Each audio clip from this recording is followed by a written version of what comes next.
Sorry integral होता क्या है? इंटीग्रल होता है एंटी डिफरेंशिएशन। क्या होता है? Anti derivative. क्या होता है? Anti derivative.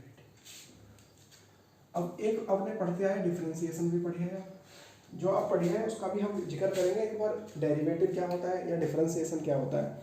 तो डिफरेंशिएशन का भी एक बार हम बात कर लेते हैं। डिफरेंशिएशन क्या होता है? ये होता है, ये एक प्रोसेस है फाइंड करने का, क्या? Derivative, find to derivative. ये एक प्रोसेस है, डिफरेंशिएशन एक प्रोसेस है जिससे फाइंड किया जाता है डेरिवेटिव फंक्शन। एंड इंटीग्रल क्या है? इंटीग्रल एक प्रोसेस है, ये भी एक अपने आप में एक प्रोसेस है जिससे एंटी डिफरेंशिएट करा जाता है, किसी चीज़ को एंटी डेरिवेटिव किया जाता है। तो आपको पता है ये डेरिवेटिव है, ये एंटी डेरिवेटिव, ये मतलब ये इसका क्या होता है? उल्टा होता है। तो हम स्टार्ट करेंगे। ये सी क्यों आता है इसमें? आपने देखा होगा सी आ जाता है बार बार इंटीग्रल में, तो सी क्यों आता है? सी से बचना सिखाएंगे, और सी है क्या ऑलरेडी बिल्कुल A to Z आपको सी समझा देंगे होता क्या है। तो मैं सबसे पहले स्टार्ट करता हूँ। एक हमारा एग्जाम्पल है dy dx। सबसे पहले डिफरेंशिएशन लिया, तो मैंने देखा इसका डिफरेंशिएशन कितना होता है, हर किसी बच्चे को पता होगी है, छोटी सी बात है, 2x होता है। और यही मैं देखता हूँ इसका इंटीग्रल क्या होगा। ये जो इंटीग्रल का साइन है, आपको सबसे पहले बताता हूँ, ये इंटीग्रल का साइन है। तो आपको पता है जब ये डेरिवेटिव हुआ इसका, तो इंटीग्रल क्या होता है उसका? Anti derivative. तो इसका ये क्या होना चाहिए? इंटीग्रल होना चाहिए। तो मैं लिख सकता हूँ क्या? 2x dx is equal to x square. जब ये एंटी होता है तो इसका मतलब ये लिख जाना चाहिए। पर मैंने क्या करके देखा, एक और डेरिवेटिव करके देखा जिसका क्या है? एक्स स्क्वायर प्लस 10 है, या ले लिया 50। तो मैंने इसका डेरिवेटिव करा, इसका क्या है? एक्स स्क्वायर का आ गया 2x, एक कॉन्स्टेंट पार्ट का, इसका क्या हो जाता है? 0। फिर मैंने करके देखा एक और का, मैंने किया ये तो 0 बार बार बन रहा है। फिर मैंने देखा इसका करके देखा, माइनस कोई फंक्शन ले लिया, ये कांस्टेंट पार्ट है, अब भी इसका 0 बन जाना, और इसका क्या हो जाना है? 2x, अब भी कांस्टेंट पार्ट है। तो मैंने देखा इसमें 15 आ गया, इसमें √5 आ गया, वगैरह वगैरह, कोई और नंबर भी आ सकता है, कोई और इंटीजर भी इसमें यूज हो सकता है। तो वो कहाँ जा रहे हैं? बार बार वो 0 बन जा रहे हैं। तो ये वही इंटीजर है जिसको हम 100 कर देते हैं प्लस सी करके। ये प्लस 15 की वैल्यू है, प्लस √ की वैल्यू है, ये सभी इंटीजर्स की वगैरह की जो वैल्यू है, कांस्टेंट जो भी कुछ बच जाता है, ये क्या होता है? सी होता है। तो सी ये है जो हम बार बार लिखते हैं, सी इसका मतलब है, सी है क्या। फिर हम स्टार्ट करते हैं, आपको फिर दोबारा से हम एक बार बता देते हैं। स्टार्ट करते करते ये सी क्या होता है? सी बताया मैंने, जो नंबर सी आ रहे हैं तो हमने एक लिख दिया, एक है कांस्टेंट ऑफ इंटीग्रेशन।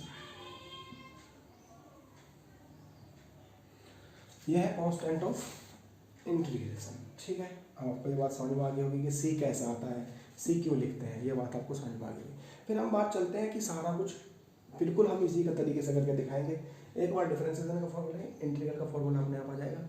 ऐसे ही हम सारा कुछ करके दिखाएंगे, पूरा ही इंटीग्रल इस तरीके से खत्म कर देंगे आपके साथ। तो एक और दिखा देता हूँ मैं इसके साथ ही आपको, जैसे कि हमारे पास है dy डिफरेंशिएशन साइन एक्स का क्या होता है? कोस एक्स होता है, हर बच्चों को होता है। मैंने भैया इसका इंटीग्रेशन जो होता है वो एंटी होता है, तो मैंने लिखा कि सर कोस एक्स का क्या हो जाएगा? फिर जब साइन एक्स का डिफरेंशिएशन कोस एक्स का, तो कोस एक्स का इंटीग्रेशन क्या होता होगा? साइन एक्स होता होगा। तो मैंने लिखा कोस एक्स, मैंने लिख दिया साइन एक्स। और ये सी वही है जो मैंने आपको इतनी देर पढ़ाया है, बस ये लिख दिया। ये है इंटीग्रल का साइन, ये इसको थोड़ा सा बड़ा बनाया मैंने, ये लिख दिया एफ एक्स डी एक्स। ये क्या है? ये क्या है? ये है तो साइन ऑफ इंटीग्रेशन। मैं आपको एक बात और बताता हूँ, इस बात को होल्ड करके देखो। मैं सीबीएसई का बच्चा तो इसे पढ़ सकता है, और यूपी बोर्ड का जिसे बिल्कुल भी इंग्लिश नहीं आती है वो भी पढ़ सकता है, क्योंकि मैं फुल्ली बाईलैंग्वेज यूज करूँगा उस बात को। और ये जो फंक्शन होता है इसे क्या कहते हैं? इंटीग्रेंट। इसे क्या कहते हैं? इंटीग्रेंट। ये क्या होता है? ये होता है वेरिएबल ऑफ इंटीग्रल। तो आपको समझ में आया फिल्म में है कौन कौन? एक तो साइन ऑफ इंटीग्रेशन है, एक है इंटीग्रेंट, एक है वेरिएबल ऑफ इंटीग्रेशन। जो बच्चा अकेडमी में पढ़ने के बाद 12th कर लेगा मेरे से पढ़ के और 100% नंबर ले आएगा, उसी को मैं जेई एडवांस एनडीए का सारा मैथ में ही कराने वाला हूँ। और सभी बच्चों के लिए यूजफुल होने वाला अकेडमिक का मैं 9th 10th 11th 12th सारा कुछ सिलेबस में डालने वाला हूँ यहाँ पे। फिर स्टार्ट करते हैं। फिर मैं इसे रफ कर देता हूँ। मुझे याद नहीं है इंटीग्रेशन ऑफ 1 क्या होता है, और नेक्स्ट क्या होती है मुझे याद था, मैंने डेरिवेशन डिफरेंशिएशन ऑफ x क्या होता है 1 होता है। तो मैंने कहा सर ये तो x के एंटी होता है।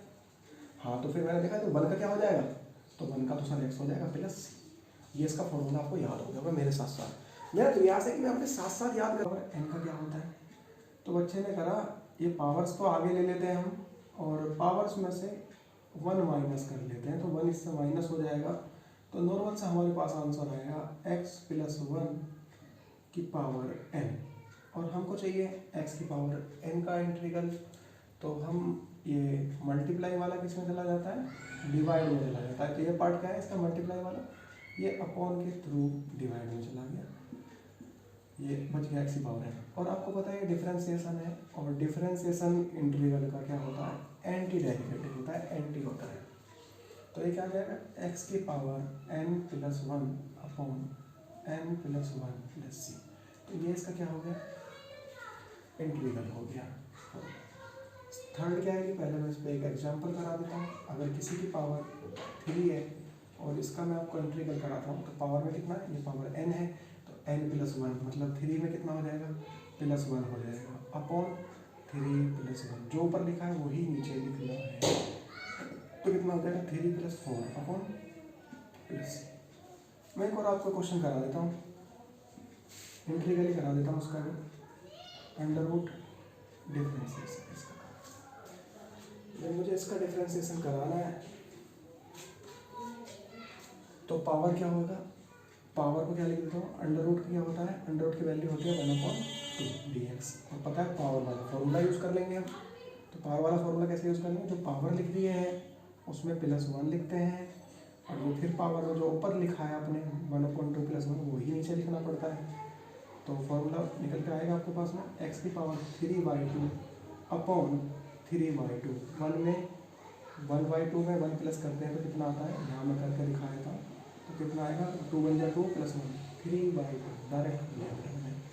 तो और ये 3 2 ऊपर पहुँच जाएंगे यहाँ पे, तो कितना हो जाएगा 2/3 x की पावर 3 और प्लस c कंपल्सरी। तो ये भी आपने सीख लिया, एक मैंने एग्जाम्पल इसके साथ बता दिया। फिर मैं आगे चलता हूँ ट्रिग्नोमेट्रिक फंक्शन के। तो सर sin x का क्या आएगा dx, तो आप इसका क्या करेंगे, आपने क्या करा sin x का डिफरेंशिएशन करा, वो क्या होता है cos x। तो cos x का क्या हो जाएगा sin x, तो मुझे यहाँ पे क्या लिखना है, पहला फॉर्मूला निकाल लेंगे cos x का क्या हो जाएगा sin x प्लस c। फिर नेक्स्ट क्या हो जाएगा, नेक्स्ट हो जाएगा आपने डिफरेंशिएशन किस, अगर मुझे किसका निकालना है इंटीग्रल, sin x का इंटीग्रल निकालना है, तो मैंने किसका निकालना है, डिफरेंशिएशन ऑफ cos x क्या होता है माइनस का sin x। आपको पता है यहाँ पे माइनस आ रहा है और मेरे फॉर्मूले में माइनस नहीं है, तो ये क्या हो जाएगा डिफरेंशिएशन ऑफ, ये माइनस हम इधर भी रिप्लेस कर सकते हैं, तो कितना बचेगा केवल sin x। तो sin x का कितना आ जाएगा माइनस का cos x। ठीक है, सही है सर। क्वेश्चन नंबर 5 देखते हैं।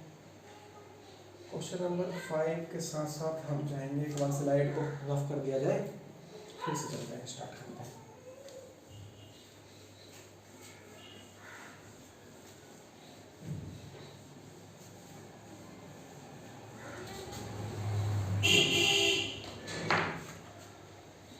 हमको निकालना है sin x का निकल गया,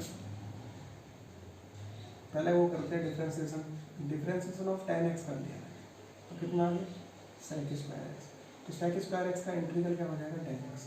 तो आपको जिस बच्चे को डिफरेंशिएशन याद है तो वो इंटीग्रल बहुत ईजी से कर लेगा, और नहीं भी याद है तो मैं अपने साथ याद करा के उसे सॉल्व करा लूँगा बहुत ईजी से, बस वो लगा रहे और हमारे साथ जुड़ा रहे। डिफरेंशिएशन ऑफ क्या होता है, sec x का क्या होता है, तो sec x का डिफरेंशिएशन होता है sec x tan x। और मैं आपकी कमेंट में आप जो भी आपका टॉपिक है वो लिख दिया करें, और जो भी आपकी क्वेरी है मैं आपको करवाऊँ, और आपकी हर क्यों का जवाब, हर भाई का जवाब देंगे। सर भाई ये क्या होता है सर वाई, सी क्या होता है सर वाई, लॉग को मोड में क्यों लिखा जाता है वाई। बेटा अगर बच्चों को सीखना है तो कमेंट करें, अलग से मैं आपको कराऊंगा। तो बेटा sec x tan x का इंटीग्रल क्या हो जाएगा, sec x हो जाएगा। तो आपके सामने बिल्कुल हर फॉर्मूले को मैं प्रूफ करता चल रहा हूँ, और ये कंपलसरी है कि आप dx का यूज़ करें। मैं इसमें लिखा हुआ है, इसमें भी लिखा हुआ, लिख दिया sec x प्लस सी। फिर फॉर्मूला यूज़ करा मैंने tan x, फिर किसका आएगा मेरे पास, tan का आ गया, sec का आ गया, कोट का। कोट का क्या होता है, माइनस का कोसेक स्क्वायर एक्स। और हमको जो इंटीग्रल निकालना है ओनली किसका निकालना है, माइनस को, only plus cosec square dx का। अब ये माइनस आ रहा है तो माइनस को किधर रिप्लेस कर दूंगा मैं, रिप्लेस कर दूंगा, तो माइनस को मैं इधर भी ले सकता हूँ इसका, और ये क्या हो जाएगा, तब बच जाएगा प्लस का।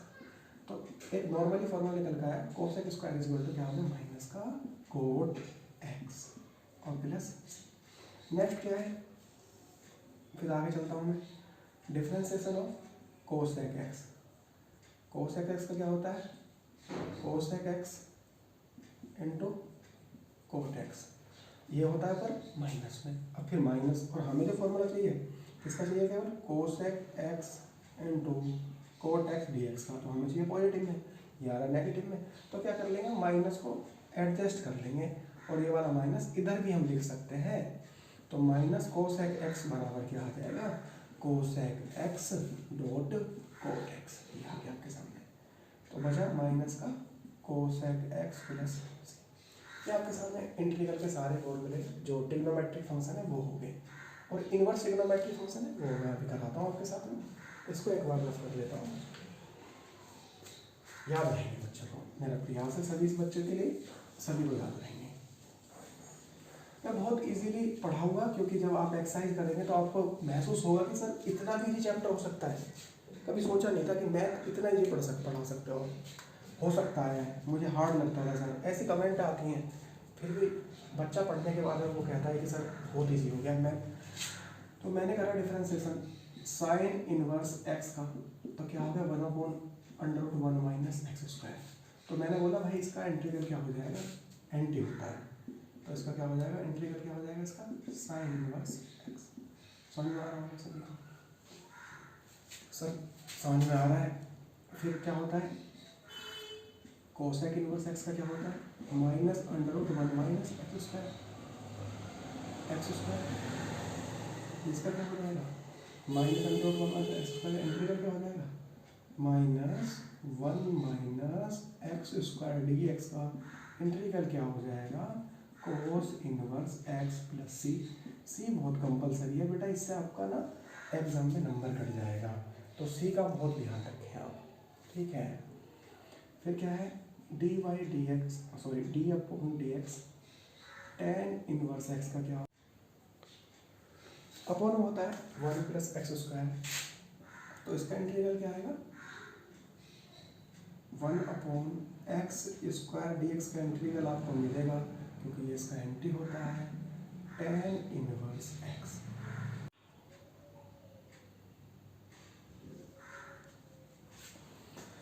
तो मैं आपको बताता हूँ, log x का डिफरेंशिएशन होता है 1 अपॉन एक्स, और 1 इसका उल्टा क्या हो जाएगा, इंटीग्रल हो जाएगा। तो 1 अपॉन एक्स का क्या हो जाएगा, log x प्लस सी, और log को मोड में लिखना है कि log एक पॉजिटिव फंक्शन ड्रॉ करता है, ठीक है।